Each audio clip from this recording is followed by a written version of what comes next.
Hate GMOs? I hate to break it to you, but even if you've religiously been avoiding them, not only have you been eating GMOs all along, you may be a GMO yourself. In 2015, scientists discovered a gene sequence of a bacterium called Agrobacterium in each of the 291 sweet potato variants that they tested. This was not contamination though. The bacterium actually injected a sequence of its own DNA, called tDNA, into the sweet potato's own DNA.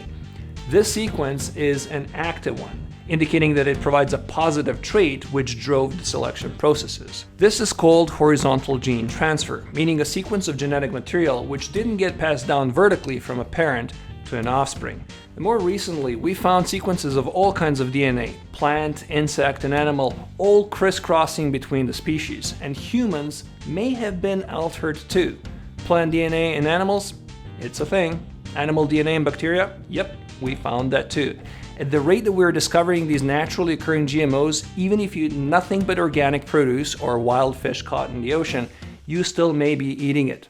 In 2017, evolutionary biologists at Paris-Saclay University in France found 975 transfers when they screened 307 vertebrate genomes.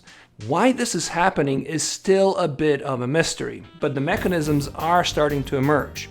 Transfers by parasites, for example, are being researched as a likely vector for land animals. For instance, a 2020 paper found that transposable elements, which are basically mobile chunks of DNA that can copy and paste themselves into a genome, can be transmitted to other species through a nematode worm carried by mosquitoes. Right now, there is no evidence of any mosquito to human DNA transfers. But researchers have found some evidence that humans have picked up to 145 genes through horizontal gene transfer, meaning that we could be GMOs ourselves. I should probably say that this is still controversial and it's being disputed by some scientists, so only time will tell if this is true. Before you say, oh, but those are all naturally occurring GMOs, the stuff that we make will make you sick if you eat it. Consider this, the GMOs that we make them using the very same method that the nature uses. Agrobacterium, which I mentioned at the beginning of this video, is what we use to inject genetic material and make GMOs. Now, yes, GMOs can be engineered to make plants resistant to specific pesticides, which you end up eating a portion of.